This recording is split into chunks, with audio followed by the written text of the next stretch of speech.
মেখে নেব।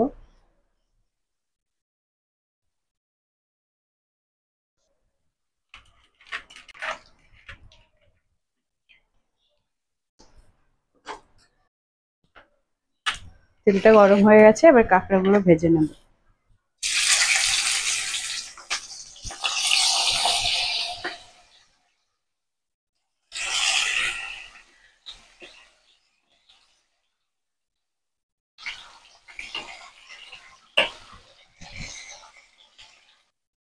কাঁকড়াটা ভাজা হয়ে গেছে, এবার তুলে নেব।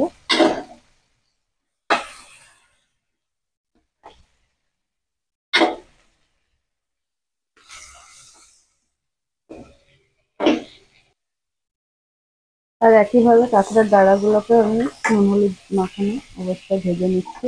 আর কাঁকড়ার ডাঁড়াগুলো যেহেতু বড়, এটাকে আমি ভেঙে দিয়েছি, তাহলে এর মধ্যে মশলাগুলো ঢুকে যাবে। ডাঁড়াগুলো তুলে নেব।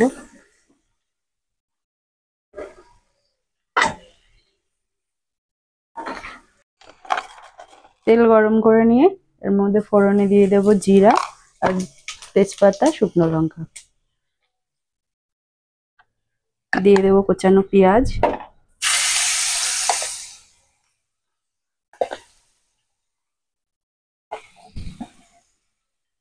আর দেব আদা, পেঁয়াজ, রসুন বেটে রাখা একসাথে।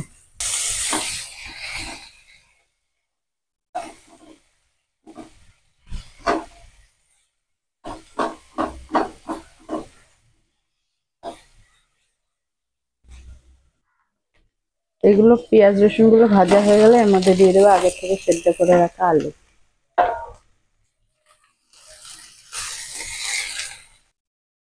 এরপর এর মধ্যে দিয়ে দেবো টমেটো বাটা।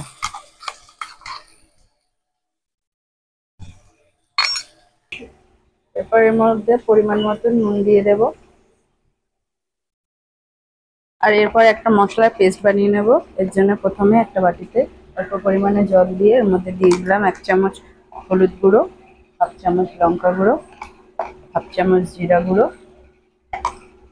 আর 1/2 চামচ ধনে গুঁড়ো দিয়ে একটা পেস্ট বানিয়ে নেব।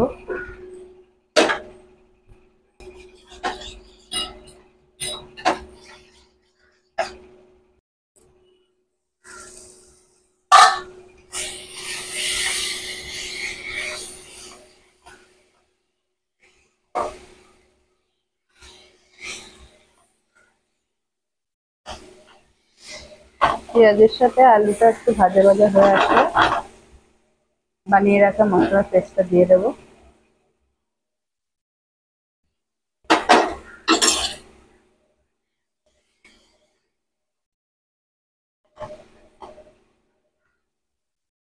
আবার একটু ঢাকা দিয়ে মশলাটাকে কষিয়ে নেব।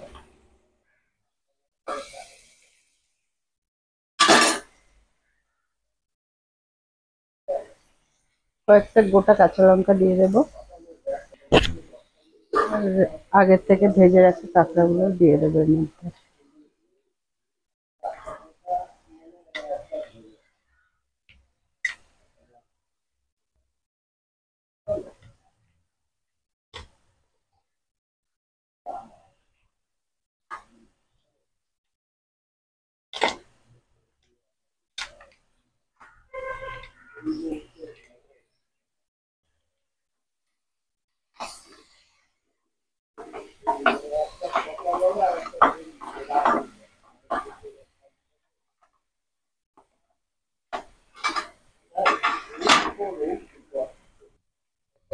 তো পরিমাণ মতো জল দিয়ে দেবো।